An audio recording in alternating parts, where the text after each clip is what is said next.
some of the look that we came up with. We tried a lot of stuff, and these are the ones that were more Chris Martin, I think. Yeah, there were like hundreds. Yeah, sketches that lots, and some really crazy. But it was very clear early on, and that part of the strategy was really not to make something that it's not about glorifying the band. It was really just to explore a universe and explore a new world and to tell a story. That was like the most important thing. Here's some early development of the bad guy. But yeah, it was never intended to really be the band. And it was always intended to be this other sort of universe, this other story.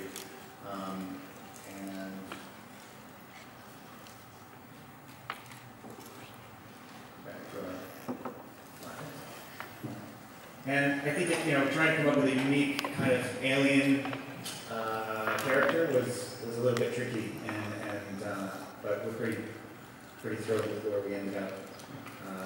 And I think Alice has done a great job, and Steve's done a great job of creating the color as well. Yeah, Steve, you want to talk a little bit about your color scheme, your palette for this?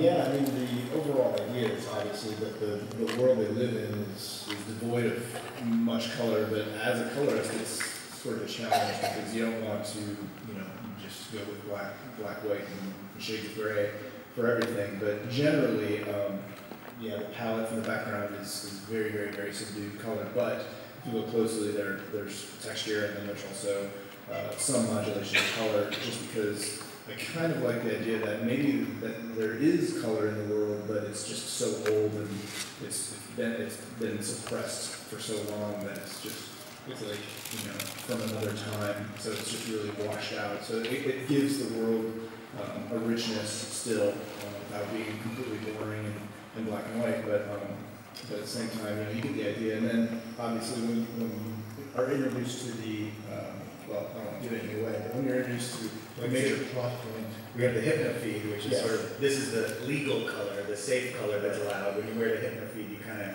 see some cool stuff. Yeah. So I wanted that to really be a major contrast. So when the color is introduced in the comic, you feel it in a really, really powerful way because it has everything to do with the story.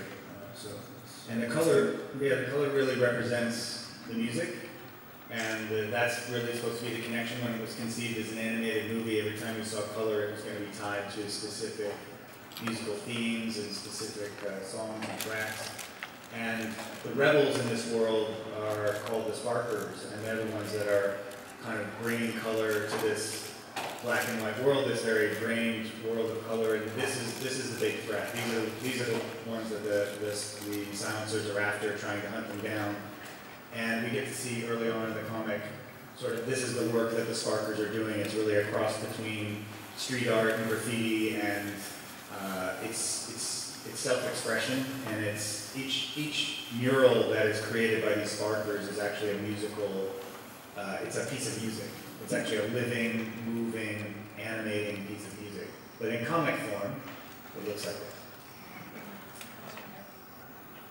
So Steve, I guess you could talk about this is the most heightened, of the color in the series. Yeah, and we actually had to really push it. Alex was instrumental in really helping push how much color it should be. I think at the beginning I was thinking, that maybe the color would be brighter, but not, neon.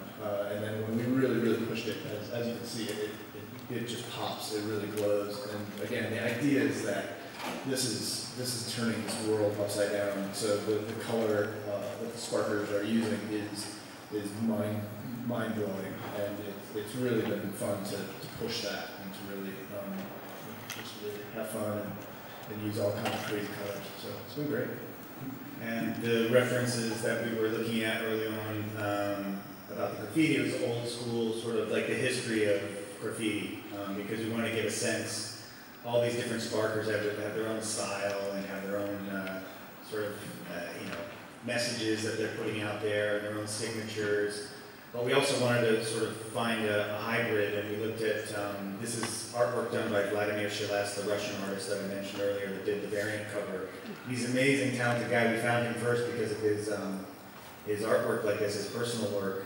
And so the goal was to try to find something that would merge the two ideas and bring in this other idea of sort of light painting, make these sparks really luminous and also liquid at the same time. And so we kind of blended all these ideas together so that we're creating this kind of unique phenomenon that these characters are able to create, which is quite mysterious, and we won't explain it completely.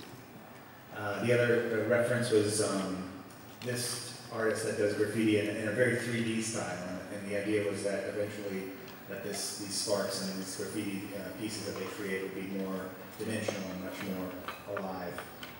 I should actually skip back for a second and point out we get a peek at, there's some flashback, and we get to see, if you see the bottom right hand corner, that's Mylo as a baby, and I'm just teasing you with that because there's some significance to seeing him as a youngster in the course of the story. But next I'll talk about the big bad guy. This is Major Minus, and he is another species. He's a much larger species, and he's the guy who's kind of in control of this world. He's the guy who's created the Silencer Army, and we were influenced by a lot of different things and some strange things, and but we wanted to create something that was iconic and weird, and so this I love this collection of images. And I showed you some others that Alex had done, but Alex really explored a lot. There's a lot of ground covered in trying to come up with something. I like how it's he did all these crazy headpieces, and ended up with this. Alex kind of zeroed in and used all the bits and pieces he liked. And I think one of my favorite things is how tiny his hands are.